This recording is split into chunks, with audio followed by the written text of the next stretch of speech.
Making headlines for this hour, President reaffirms the government's commitment to protecting and preserving the Maldivian heritage. President announced that over $25 million has been deposited and exchanged with local banks under the new Forex Act. And President announces that dialysis service will be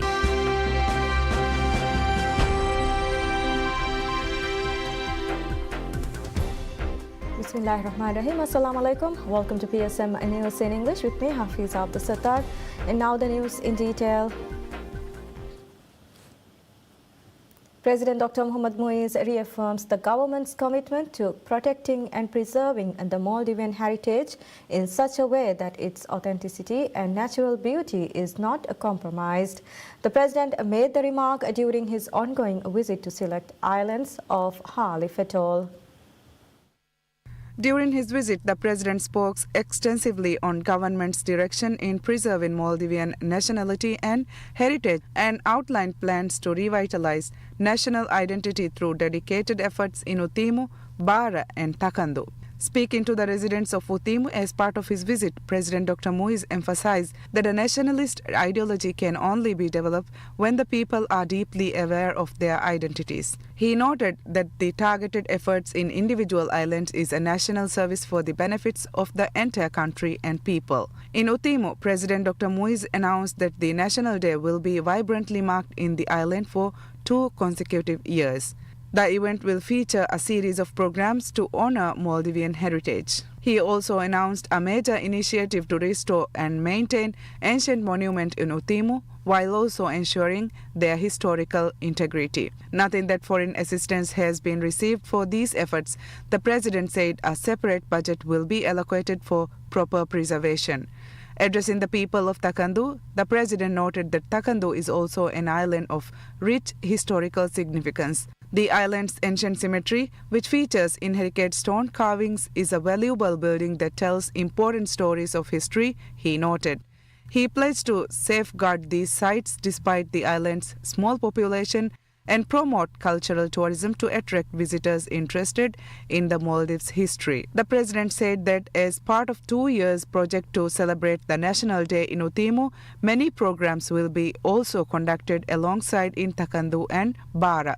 The president said the government would allocate a designated budget for these efforts. He assured that the next 2 years will see tremendous efforts towards the protection of historical monuments and revival of nationalism. President Dr. Mohamed Moise announces that over $25 million has been deposited and exchanged with local banks under the newly enacted Foreign Exchange Act within the last month. The president revealed the information while addressing the residents of Horafushi, Halif Atoll as part of his ongoing visit to islands of the atoll. The Foreign Exchange Act, which requires tourism establishment and foreign currency earners to deposit and convert their funds with bank, came into force on January 1st. The law is designed to address the foreign currency shortage faced by country by establishing a legal framework for the regulation of foreign currency transactions in the Maldives. All transactions except those exempt under the Act have to be conducted in local currency. In his address, the president highlighted efforts over the past 14 months to revitalize the economy, emphasizing that addressing the dollar crisis was a key priority. The president noted that the majority of resorts in the Maldives are complying with the law and cooperating with the efforts. According to the president, $25 million had been converted with local banks within as of 27th January. He stressed that the effective implementation of the law will yield significant benefits for both the public and the government. Shifting focus on the development vision, the president spoke about the ambitious Maldives Economic Gateway project. He said the practical implementation of the project is slated for implementation by mid-year. During the visit, the president met with the members of Horafushi Island Council Women's Development Committee. During the meeting, the president said that he would work to find solutions to the issue raised by the council members.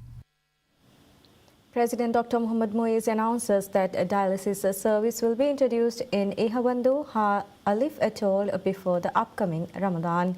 Addressing Ihavandu residents as part of his ongoing visit to several islands of Ha Alif Atoll, the President said despite plans to establish a modern hospital on the island, the government would continue enhancing the services available at the existing health center. In this regard, he announced the dialysis service would be launched at the health center within February. Speaking on development pledges for the island, the President announced the implementation of a second phase of the island's ongoing road development project. He revealed that the Waste Management Corporation, WEMCO, will commence collection services on the island as part of a national initiative to introduce waste management services across all islands in the Maldives this year. The President announced plans to establish an industrial island on Digufaro, Ha Alif Atoll, through land reclamation to support the fibre-related industries that are popular in Ihavandu. Noting that the Ihavandu Council had requested earlier in the day to include Huahandu within Ihavandu Council's jurisdiction, the President assured that a decision regarding the request would be made soon. Acknowledging concerns regarding Ihavandu's harbour, President assured that the government would address these challenges in line with public expectations. Emphasizing that the government will be focusing on housing initiatives this year, a top priority, President affirmed that all housing-related initiatives would be implemented. He announced that 200 housing units will be developed in Ihavandu as well. The President also reaffirmed commitment to transitioning all schools to a single-session system. During the visit, the President met with the members of Ihavandu Island Council, the Women's Development Committee WDC, and heads of institutions to discuss pressing developmental needs. The groundbreaking ceremony for Ihavandu's new fisheries complex was also conducted during the President's visit.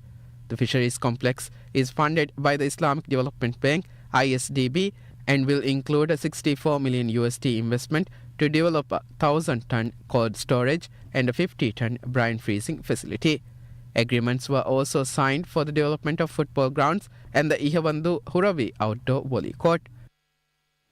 President Dr. Mohammad Moez has announced that the National Quran competition will be directly funded from the state budget starting this year. The National Quran Competition is the largest Quran competition held in the Maldives with the highest participation nationwide.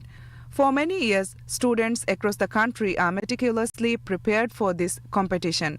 Speaking at the closing ceremony of the 36th National Quran Competition, the President described the National Quran Competition a prestigious event and pledged to attach even greater importance to it. He stated that from this year onwards, the competition will become the most highly awarded and respected competition in the country. In alignment with this pledge, the President Dr. Moez has decided to fund the National Quran Competition directly from the state budget. The decision was announced by the Minister of Islamic Affairs, Dr. Muhammad Shahim Ali Saeed.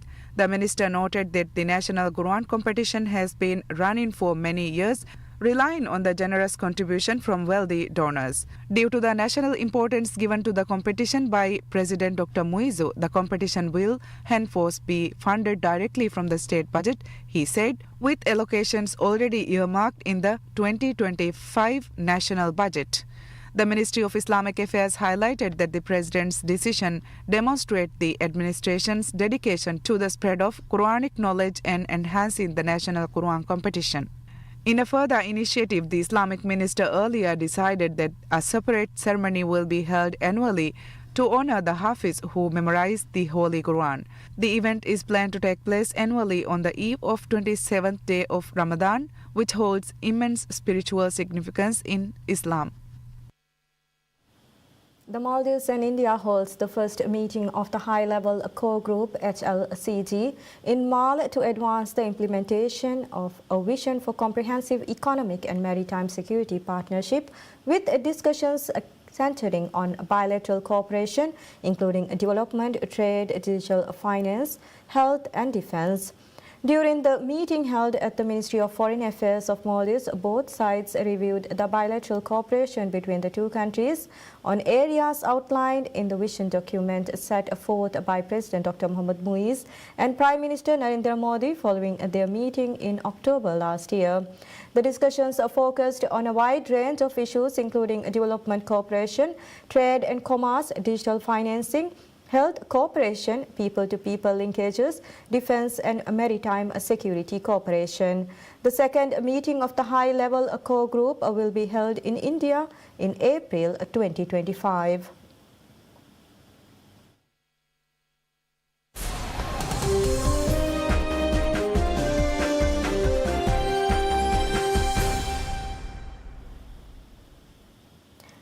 Microsoft reports slower than expected growth in its crucial Azure cloud business, despite beating estimates for overall quarterly revenue, sending its shares down 4% in extended trading. The Microsoft's cloud unit Azure reported revenue growth of 31% in the quarter, missing visible alpha estimates of 31.8%. Microsoft's capital expenditures hit $22.6 billion, above analyst consensus estimate of $20.95 billion, according to data from Visible Alpha. Microsoft said earlier on Wednesday it had added DeepSeek, the breakout Chinese artificial intelligence model, to its offerings on Azure. At the company's intelligent cloud unit, which includes the Azure's platform, revenue rose to $25.54 billion, missing expectations of $25.76 billion. Total revenue rose 12% to $69.6 billion in the fiscal second quarter ended December, compared with analyst average estimate of $68.78 billion, according to data compiled by LSEG. Redmond, Washington-based Microsoft reported a profit of $3.23 per share, beating expectations of $3.11 per share. U.S. stocks ends lower but of the lows of the day as the Federal Reserve held interest rates steady as expected and Fed Chair Jerome Powell offered soothing comments on the economy. Technology shares were the biggest drags on the S&P 500, with Nvidia and Microsoft among stocks leading the way down. Nvidia led a tech sell-off on Monday after Chinese startup DeepSeek launched AI models it said were cost-effective and ran on less advanced chips compared to OpenAI. I think markets are either actually breathing a sigh of relief post DeepSeek AI debacle that we saw over the weekend. NVIDIA is down double digits. It's come back tremendously.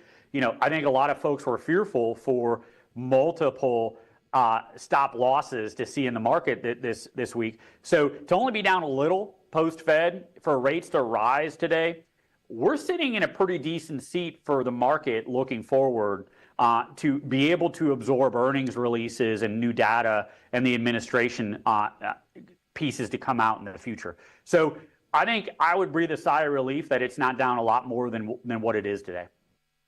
The decision to hold the policy rate steady was widely anticipated following the 3 consecutive rate cuts in 2024 that reduced the Fed's benchmark rate by a full percentage point. The Fed gave little insight into when further reductions in borrowing cost may take place. The S&P 500 lost 28.39 points or 0.47% to end at 6,039.31 points, while the Nasdaq Composite lost 101.26 points or 0.51% to 19,632.32. The Dow Jones Industrial Average fell 136.83 points or 0.31% to 44,713.52.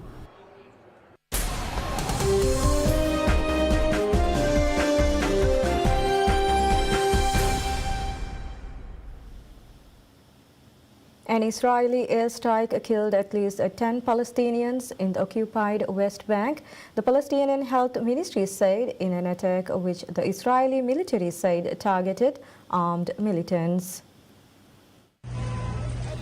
The airstrike was in the area of Tubas in the northern West Bank, the Palestinian Red Crescent said. Violence in the West Bank has surged since the start of the war in Gaza.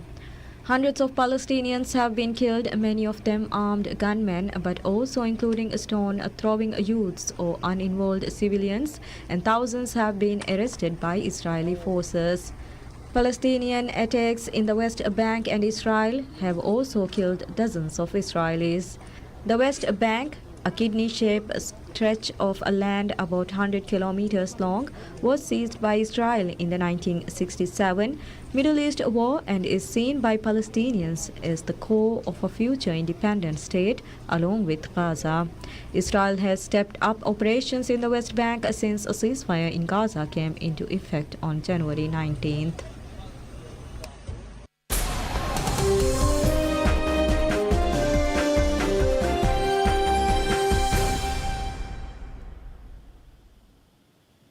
Europa League champions Atalanta missed out on an automatic place in the Champions League last 16 following a 2-2 draw at Barcelona, with Lamine Yamal and Ronaldo Araujo scoring for the already qualified hosts.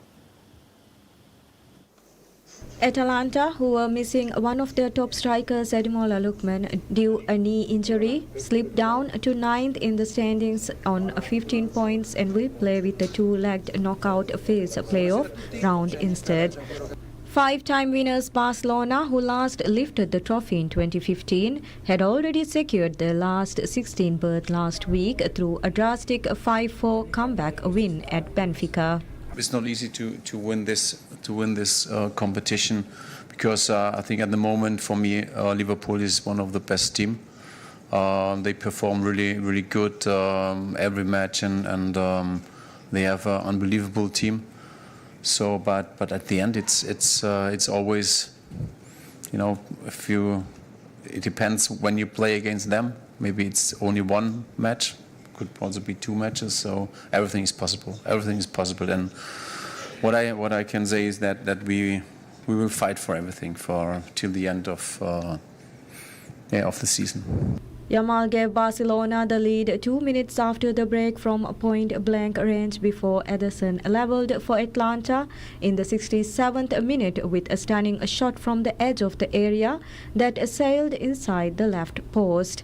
It's new. The Champions League is totally new now, and I think this is the most I think important thing is that you never know what happens, and now I can say I'm really appreciative about that, because we are under the first 8, and this is really good to have two weeks more for training or more for recovery. Is really good. Defender Araujo restored the lead for Barcelona with the header following a corner in the 72nd, but Atalanta's Mario Pasalic equalized again 7 minutes later, nutmegging goalkeeper with a low strike.